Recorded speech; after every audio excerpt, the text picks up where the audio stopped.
It'll go. Yeah, Bijan. Bijan? Yep. Ready to roll, man? Oh, yeah. Yes, sir. The interview piece, which is the most underrated part of this whole process, is where you actually get to get with the players for the first time. You get to hear their story. You get to feel their personality, their mentality. The person piece is a real huge piece of adding to the locker room, which culture is everything here. Every year you come across rare players that are top-notch players and top-notch people. In that class, Bijan was one of them.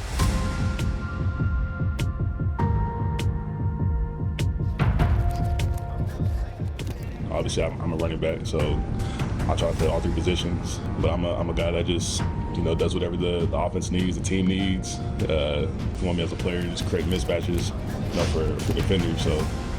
And just to see him come in and get adapted to the locker room and do exactly what we predicted, because we knew because of his makeup and we knew his work ethic and how serious he took the process.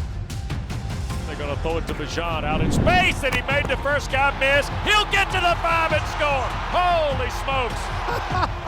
My heavens. He may not be a outspoken verbal leader, but obviously by example, just how he lives his life, how he goes about his business as a professional, even as a college player, you want to add those pieces to your locker room. No, the running back position, we went dumb.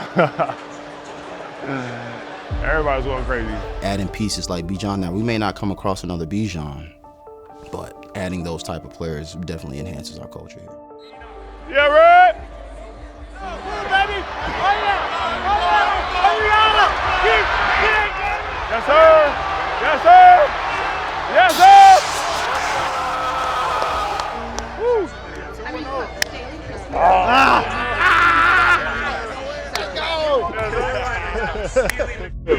Oh, God.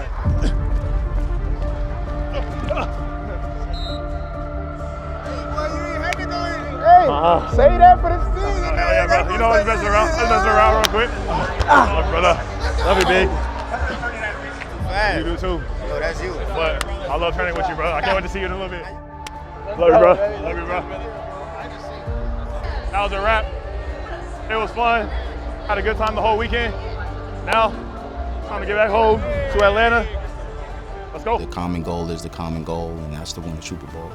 It's one of those jobs where the level of unpredictability is high. There's so many external factors that can affect a guy's success.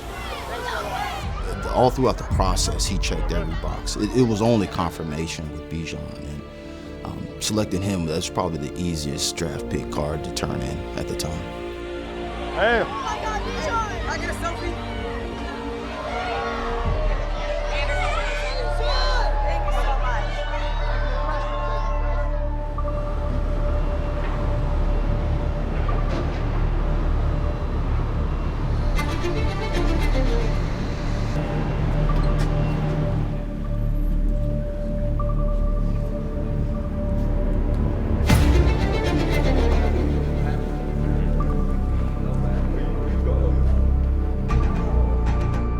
Doing? Good. How are you? Everybody good? Yeah, happy combine. Yeah. What does your board look like right now? And with the importance of this week, where can a player maybe slide? If he was in the 3rd round, for example, and has an unbelievable performance, all of a sudden he moves up after this week.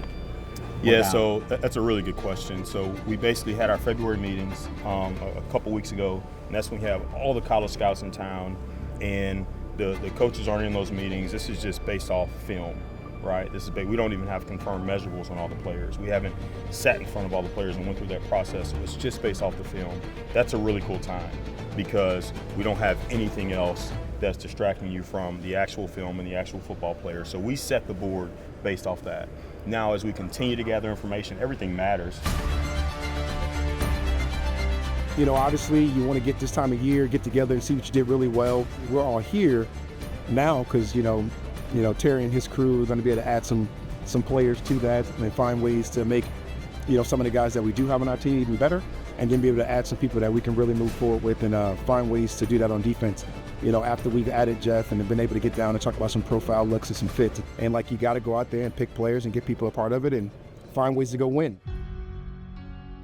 As a director of college, I oversee a team of 13, and this group, man, they scour the country.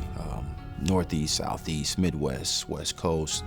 The process starts in the summertime where they hit the road like late July, early August to kind of gather information and make an eval piece. At this point, we're at a stage where obviously we've got the All-Star game stuff knocked out, which was a crucial piece. You're able to see players come together in a competitive setting. Then you transition to the combine where it's obviously it's a bigger stage. You see them compete, you get a metric of how they test, their athletic ability. The interview piece, which is huge. Squeaky clean kids, they're clean, right? You just want to, you'll bring them in on a visit, you'll get to know those guys, but it's the first opportunity for the player, hey, you know, the whole year we're compiling information, we're hearing from others. Hearing from the pro liaison, we're hearing from their coaches, we're hearing from, we'll talk to the lunch lady if we need to. What's up, man? Terry Fontenot. How you doing, Mike? Good, man. Now the player has this opportunity to kind of let us know his story, reveal his personality, any gaps we need to fill, we'll speak with those players. We're process driven, so we're always focusing on the process and we're always looking for ways to adapt and improve. We have college scouts that spend a lot of time on these players to figure out that part. Are these guys going to be the right fits? Because we feel like we have a good culture and we have a good locker room in those areas, and we want to make sure we're adding really good players, but they got to fit that part. Anytime we bring in new coaches or new staff, we're always trying to evolve and adapt as best as we can. I got so much confidence in what Terry's been able to do, building our offense, some of the young talent around our offense, be able to get some of those things going, and now really shifting the focus to some of the defensive needs that we have and being able to bring people in. And then it starts with, then it goes to the coaches, and then it being able to develop some of the players that we already have on our roster, be able to add some new players that we can add to our roster, whether it be free agency, whether it be trade, whether it be the draft. I just think all of those things play a part of it. Intercepted. Jordan Fuller to midfield. Pressure, down he goes.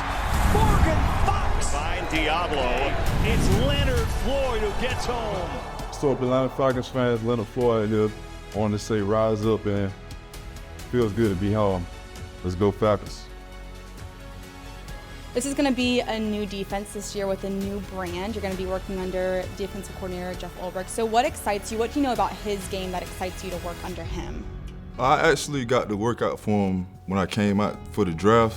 He had came and worked me out, and we had a great workout. We pretty much knew each other from that point on, and being able to reconnect with him is going to be special. I'm going to be able to do a lot of the things that I do well. I'm a hard work type of player. I don't take no plays off. I go full throttle every play. And I can pretty much play a lot of different positions too. And I'm looking forward to showing that this year. It's the gunslinger mentality, you know, the swag, you know. I feel like third down is a down where everybody watching. They're either watching the quarterback make the play or the quarterback get sacked. So I want to be the one sacking. 3rd and 3.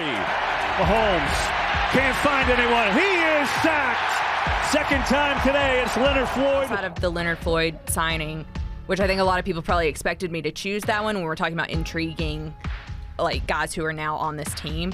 But that's the word that I really gravitated towards with Divine Diablo, is the intriguing part of it. Divine Diablo, more than anybody in the signing class so far, is a reflection of a coach being put in place here in Atlanta that has a say in what he's wanting and how he wants things to evolve. Divine Diablo fits more of the prototype of what I think Jeff Ulbrich values and looks for at that inside linebacker position. This defensive roster is, in my opinion, it's got a ton of talent, and from everything I've heard, and I can't wait to get to know these guys, the character of the group is right too. You see the DNA of a really good defense and a foundation of what can be very, very good. And this idea of heart, mind, fist, which I kind of started up in New York, and I'm ready for this thing to fly here, is the heart piece is the connection piece, and us really getting to know each other on a deep level, building strong relationships that we're going to lean on. Let it fly, 3! Let it fly, 3! In the good times and the bad times. And the biggest part of that is, like, how do you demonstrate your love and regard for the man next to you? Well, how hard you're willing to play, how hard you're willing to prepare. The mind piece is the high-level execution. It's how we teach as teachers, how we adapt to the new age learner, how do we reach every single guy, because everybody learns in a different way. The fist part is from a football perspective of the violence of the game, you know, but it's it's bigger than that. It's a mindset in how we attack every task every single day. I am not the same coach that I was 4 years, not even close. And I'm not just talking scheme, I'm talking about the way to build a defensive roster, the way to select players, the way to develop players. Coached the Senior Bowl last year as the head coach, and Penix was one of my quarterbacks. And I just remember being blown away by the person he was, the brain that he had, the instinct, the physical skill set, obviously. And I just, when Ra and the Falcons drafted him, I was just so excited for the organization because I just knew they got a winner. Mike. Hey, how you doing? Hey, man, you ready to be a Falcon, bro? Yes, sir. Let's do it. I remember covering that Week 18 game, and I know it was a loss, but seeing Michael Penix elevate to a level that I don't think we even saw. You know, some of the behind-the-scenes elements and some of the ways he's already connecting with teammates that you don't always see a rookie do in that level. And with more prep, you know, remember he was thrown in, you know, as a starter with 3 games left in the season. So you get more prep, you start to see the hints of the elements that we saw, you start to see those consistency. The reality is they've set up their roster now with a quarterback on a rookie contract that, you know, the Kirk contract is not going to doom them from being able to do what they need to do. Finish is a big key for them, but also, you know, just knowing what you're chasing. You've got a team that's been at the top of your division for a while. You've got to figure out what do we need to do to overcome this one hurdle that's preventing us from our goal. I got a chance to talk to Raheem Morris earlier. He talked about pass rush. Like, it feels like 4 or 5 years in a row, we've all said, hey, this is going to be the year the Falcons draft a pass rush. I definitely think this will be a defense-focused offseason for them. They obviously have spent the last few years upgrading their weapons with Bijan and Drake London and Kyle Pitts, and now you have your quarterback in Michael Penix, and so now it's time to get that defense.